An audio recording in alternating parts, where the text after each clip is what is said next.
text, short, cold, and perfectly timed. 4:43 p.m. Thursday. Family meeting tonight. 8:00 p.m. Everyone must come. This is urgent. Dad. I stared at the glowing screen, a bitter smile forming on my lips. Urgent. What an interesting word coming from them. It had been 14 months since my wedding, 14 months since the invitations were sent, since my phone buzzed with polite excuses, and since every member of my family decided I wasn't worth showing up for. My sister, Rachel, had texted, "Sorry, can't make it. Backyard weddings aren't really our thing." My brother, Marcus, had been even blunter. Not worth the drive for such a basic ceremony. Mom sent a short, sweetly cruel email. "A casual outdoor wedding just doesn't reflect our family's standards. I hope you understand." And my father? He didn't respond at all. That day, under the sunset glow, I'd said I do in front of 50 guests, friends, colleagues, neighbors, people who chose to be there. We'd stood beneath white roses and golden string lights draped between oak trees. It was beautiful. It was mine, and not one blood relative was there to see it.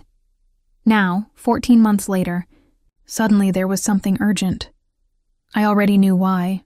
That morning, the Lifestyle Channel had aired an episode of Most Spectacular Estates, and guess whose home had opened the show? Mine. They showed every restored room, every hand-carved doorframe, every shining inch of my 12-acre lakefront estate.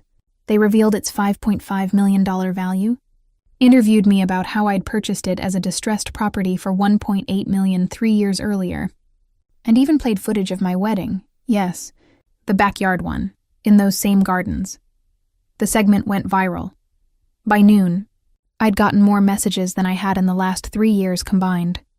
Old friends, distant cousins, even ex-classmates suddenly so proud, and of course, my family. So I replied simply, "I'll be there." At 7:58 p.m., I turned into my parents' driveway, headlights cutting across their manicured hedges. The garage looked like a luxury car dealership, Rachel's Mercedes, Marcus's BMW, even Aunt Linda's Lexus. Funny how urgent family meetings suddenly attracted full attendance when money was involved. I stepped out in heels that clicked sharply against the stone path. Leather briefcase in hand. Mom opened the door before I could knock, her voice wrapped in honey and guilt. "Victoria, you're here. Everyone's waiting." The living room was already full. Mom, Dad, Rachel, and her husband Brad, Marcus and his fiancée Jennifer, Aunt Linda, Uncle George, Cousin Stephanie, all sitting in a perfect semicircle like a tribunal. Aunt Linda beamed. "There she is, our TV star. That estate of yours is just breathtaking, dear." I didn't smile. "That's interesting," I said softly. "Last year you told me I'd wasted my savings on a crumbling house in the middle of nowhere." Her grin faltered. Dad's voice cut through the tension. "Sit down, Victoria. We need to talk." "I'll stand," I said, setting my briefcase on the coffee table. "Your text said this was urgent. Let's hear it." Marcus leaned forward, fake charm dripping from his voice. "We saw the show. The place looks amazing." "Thank you," I replied flatly. Dad cleared his throat. $5.5 million, he repeated slowly. That's quite an investment for someone who was supposedly living beyond her means. The words hit me like déjà vu, the same tone he'd used 2 months before my wedding when he'd lectured me about financial irresponsibility. Mom's voice turned soft, worried, manipulative. "Honey, we just want to be sure you're not in over your head. Surely you took out a massive mortgage. That kind of property would crush anyone your age." "Why would you assume I have debt?" Uncle George snorted.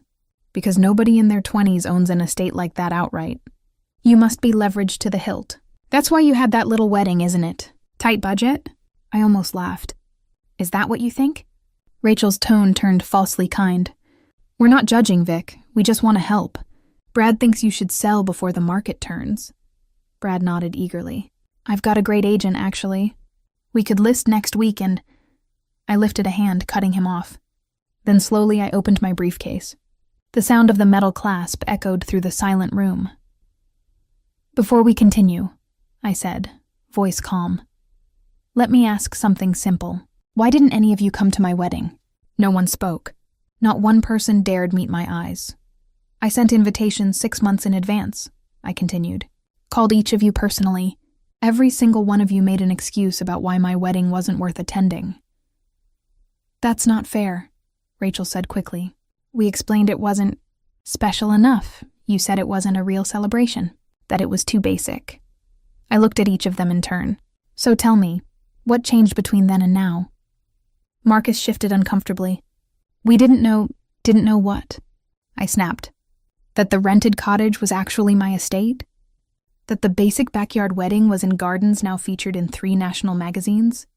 You never told us, Rachel said defensively. I invited you to see it multiple times. Mom said she was too busy. You said it was too far to drive. Marcus didn't even return my call. Dad's jaw tightened. We're not here to discuss the past.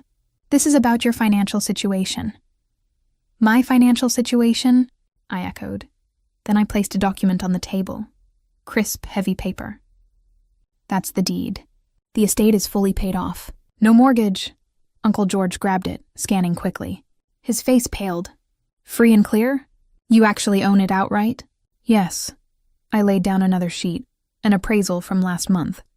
It's now worth $6.2 million. The show increased the value by $700,000 overnight.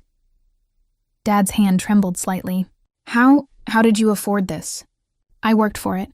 I pulled out more documents. Clean, precise. This is my company, North Star Property Development. We restore historic estates and manage luxury properties. Marcus leaned over. This says your company's worth $23 million, 24.7 as of this quarter. The silence that followed was thick and perfect. My so-called basic wedding? I said quietly. It cost $180,000. The flowers alone were $15,000. The catering, a Michelin-starred chef. The music, a string quartet from Carnegie Hall. Rachel's mouth fell open. But you said it was casual. Casual meant intimate, I replied. 50 guests, no pretentious ballroom. Not cheap. Not basic. Mom's voice cracked. Why didn't you tell us? I did, I said evenly. You just didn't listen.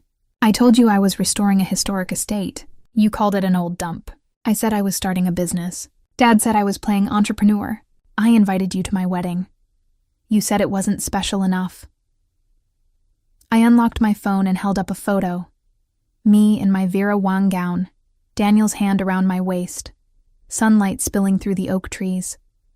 White roses. Gold light, Aunt Linda gasped. That's your wedding? The basic ceremony you all skipped, I said. I swiped again.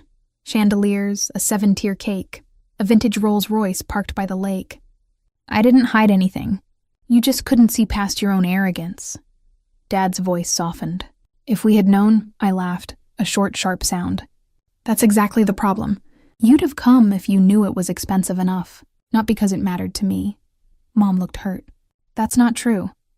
Oh, it's true, I said coldly. Remember Marcus's engagement party? Cheap conference room in Hampton Inn? Grocery store cake? I flew in from Seattle, brought a $500 gift, and stayed till the end. Marcus flushed. That's different. How? I demanded. Because that was your engagement? While mine didn't deserve 2 hours of your time? Rachel stood flustered. This isn't fair. For what? I asked sharply. For skipping my wedding? For acting superior? You should feel guilty. She shook her head. We didn't know you were successful. And that's my point, I said, my voice rising. I'm your sister.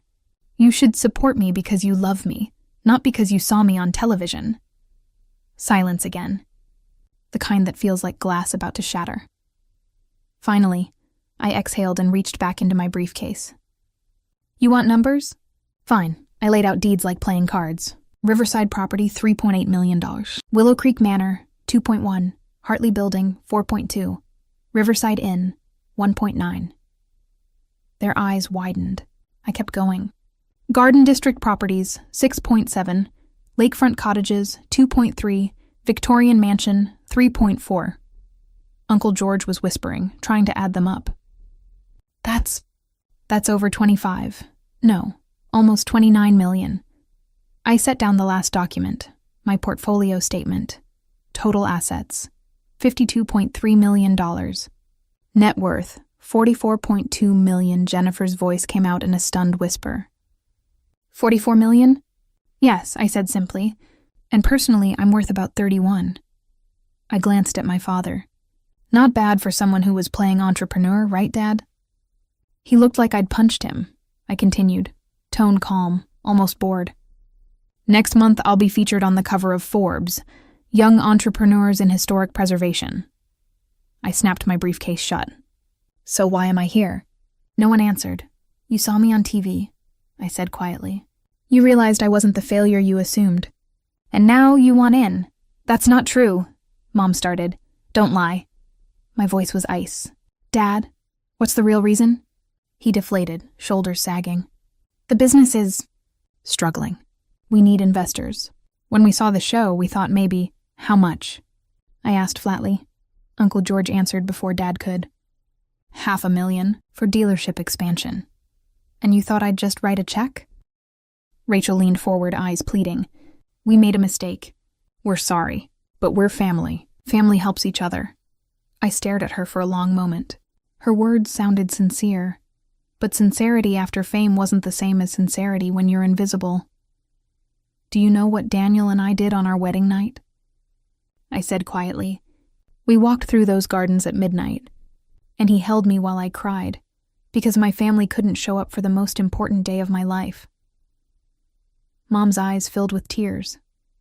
Daniel's family was there, I said softly. All of them, from 6 different states. His 87-year-old grandmother came with her walker, because that's what family does. I picked up my briefcase. You want to know what else? They didn't ask how much it cost. They didn't analyze if it was special enough. They just showed up. Victoria, please. Dad stood. The $500,000 you need. That's less than is spent on my wedding. The wedding you skipped. I let it sink in. I could write that check right now. Hope flared in their eyes. But I won't. Hope died, because you don't help family. You help family when it's convenient, when it benefits you. I opened the door. I learned that 14 months ago at my reception, staring at the empty table where you were supposed to be. Please. Mom's voice broke. We're sorry. You're sorry now, but not when you RSVP'd now. Not when I called Mom crying the night before. Not for 14 months of silence. I pulled up a photo on my phone and placed it on the table. The empty table for my wedding. 8 empty chairs. A card-writing family untouched play settings. I set this up with Hope. Hope you'd surprise me. Daniel wanted to remove it so I wouldn't be hurt, but I insisted.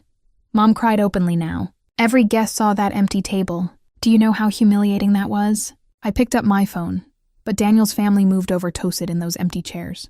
By night's end, that table was full of people who chose to love me. That's beautiful, Stephanie whispered. It taught me something. Family isn't blood. It's showing up when it matters. Victoria. Dad's voice was desperate. The business will fail. Is that what you want? He stopped at the door. You know what he wanted. My family at my wedding. Mom helping pick my dress. Dad walking me down the aisle. Rachel as maid of honor. Marcus giving an embarrassing toast. I looked back. I wanted what Daniel's family gave without question, some no. I don't want the business to fail. But I won't be the ATM your member only when you need money. It's not like that. If that show never aired, would we be having this conversation? Silence.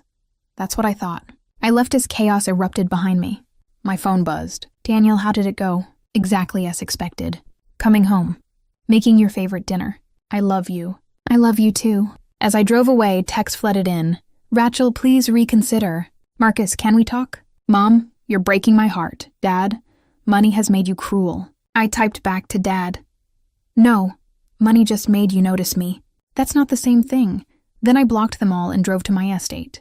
My beautiful paid-off $6.2 million estate with memories of a perfect wedding. Daniel stood on the front steps, backlit by warm light. How was it? He asked. Educational. He hugged me. I'm proud of you for knowing your worth. Inside smelled like home and fresh flowers. Our dog Maisie bounded over. Wedding photos covered the walls, showing the truth about that magical day. One final text came from an unknown number. Victoria, this is Aunt Linda. Some of us really do want to make amends. Not for money, just because we miss you. I saved her number. Prove it. Show up. Not because of what I have, but who I am. When's your next Sunday dinner? This Sunday, 6 p.m., come alone. I'll be there. That Sunday, Aunt Linda came with flowers and homemade pie. No money requests, just real conversation and genuine apologies. It was a start. The rest, I haven't spoken to them since. My company just closed a $12 million hotel renovation. Forbes published a feature,